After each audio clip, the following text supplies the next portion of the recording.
Hello,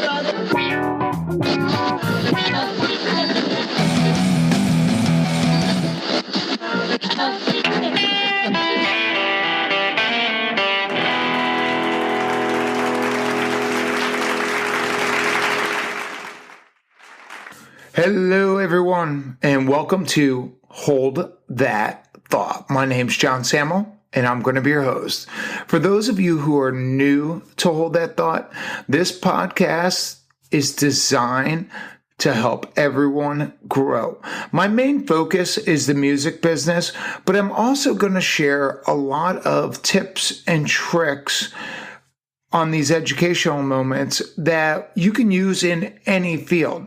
Today, we're going to discuss a book called The Idea Book, and it was written and authored by a guy named Fredrik Haren.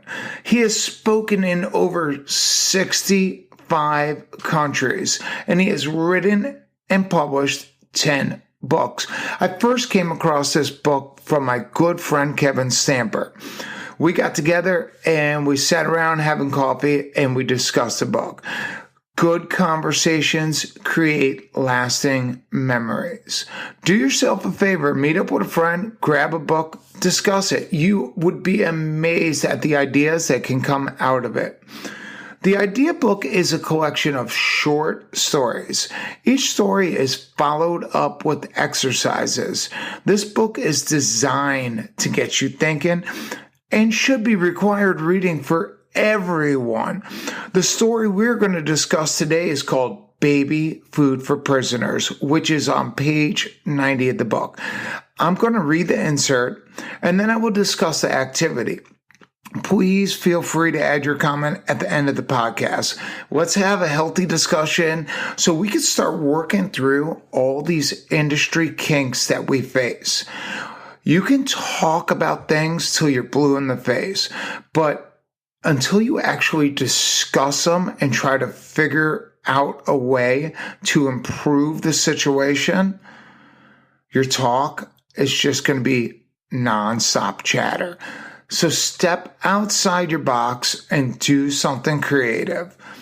Here is the story of Baby Food for Prisoners by Fredrik Haren. There was a chief of police in Florida who had a lot of problems every spring. This was when hordes of college students descended on the city to celebrate spring break. The problem for both city and chief of police was that some of the students celebrated a little too much. For many young Americans, spring break is a time to drink and smoke and do as many crazy things in a short time period as possible. The poor chief of police and his officers had their hands full, taking care of the young students who had drank too much and committed a petty crime. The police officer put the young men in drunk cells. But this did not alleviate the problem. Quite the opposite. In fact, as it was cool and a macho thing to do to have spent the night in a cell, the men bragged to their friends about having been in prison. The police tried stricter punishments. The college students were left in lockup for 2 days instead of 1. They got only bread and water. They got only water. Nothing worked. The chief of police realized then that there was no point in continuing to make punishment more severe, for it was having no effect. In the USA, it's quite common for people to use the carry on banging your head against a brick wall if it doesn't work method. You can, for example, get a 1,000-year sentence as if they were more frightening than a sentence of 500 years. The chief of police, however, was not your typical American chief of police. He thought the opposite. So instead of treating college students more and more like men, he began to treat them like children. He locked them up for only one night, but gave them baby food. It is not much fun to come out of your cell when your friends know that you have eaten baby food. Suddenly, it was no longer so manly to have spent time in prison. That is the story of baby food for prisoners. Anyone who lives in Florida can actually relate to that not anyone who lives in Florida, anyone who's ever gone to a spring break in high school can relate to it because you're partying, you're having a good time, you really don't care what's going on. What I like about this story is it makes you think about doing the opposite. How many times in your music career, how many times in the business side of your music career have you spent doing the same thing over, emailing the same people, cold calling the same people, and getting the same results? This activity is designed to think different. When you feel that you cannot solve a problem, try doing the opposite. The police chief did the opposite. Instead of extending the time, he lowered the time. Instead of treating them like men, he treated them like children and babies, and he gave them baby food. And this worked. So since this podcast is about the music business, I decided to take a common problem that the industry faces and see if we could come up with a better solution by doing the opposite. You can also apply this method to any problem that you may be facing. It's important that we start trying to explore new avenues inside the industry. Here's the problem that I came up with. How do we get venue owners to take a chance on a touring band? Most venue owners won't book you if you don't have a specific draw. The reason I decided on this problem is because I recently put a tour together. I heard the word no a lot of times, so my sales skills have a ton of room for improvement. It wasn't until the end of the tour that I started implementing this strategy. When you put a tour together, what do? You think about hitting every single music venue, and that's all you focus on. I got to play here. I got to play here. I'm going to Chicago. I'm going to Colorado. I'm going to San Diego.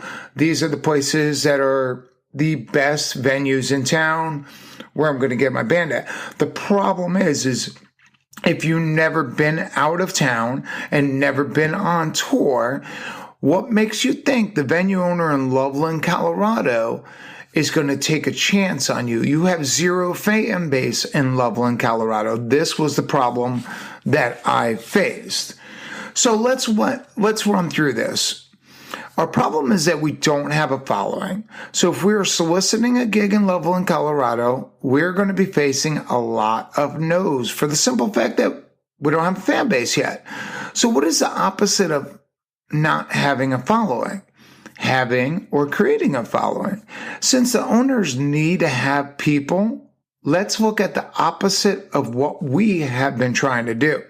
Instead of spending countless hours of emailing and cold calling venues, let's look at soliciting for places that don't require a following and have a built-in crowd. Now, most of these places I'm about to name will pay you very little to play at, which is not very different than a venue you've never played. You're going to get a small percentage, maybe 10% off sales, or you're going to get $2 or $3 a ticket. Well, if you don't have a fan base in that city, how are you going to sell tickets? And if you're not selling many tickets, if the venue does not have an established crowd, which a lot don't, then you're not going to sell many tickets unless you get lucky and connect with a opening act, a support act. So let's do the opposite until we can build our fan base up and we can go to these venues and sell 100, 200 tickets. So here are the places that we can play at that have a built-in crowd. And we can sell some merch, and we can get our album out there. And on more importantly, we can collect email addresses from every person that comes out there that likes our music. So when we're returning to the city, we can shoot them a direct message and say, hey, we will be back 4 months from now in Loveland. We would love to see you again. Keep the conversation going. All right, so here we go. Farmers markets, art shows, and record shops. All three of these are excellent starting points to building up a fan base and selling merch in a town that you have never performed at. All three will take a chance on you. All three would love to have you play there. Now, like I said before, you might not be getting paid either very little or nothing at all. But that's when you got to get creative. You got to sell the merch. You got to push the album. And more importantly, get the email address.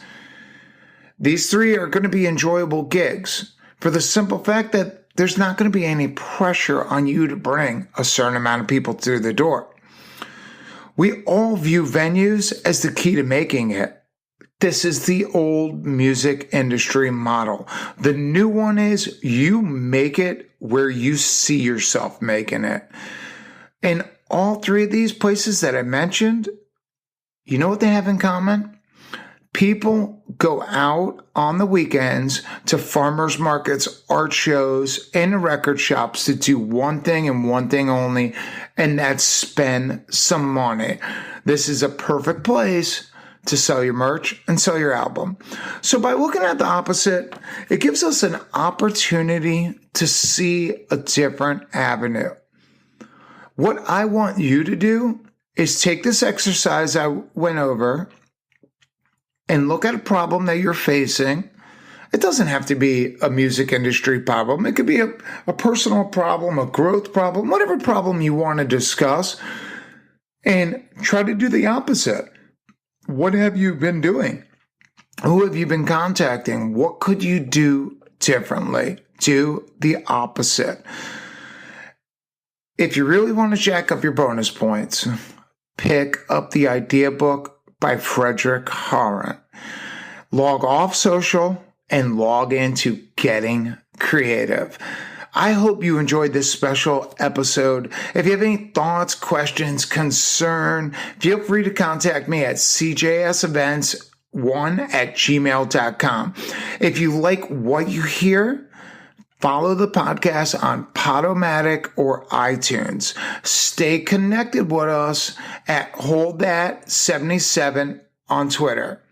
I hope you guys have a beautiful March. I hope everything works out. I'm John Samuel with Hold That Thought, and I'm out.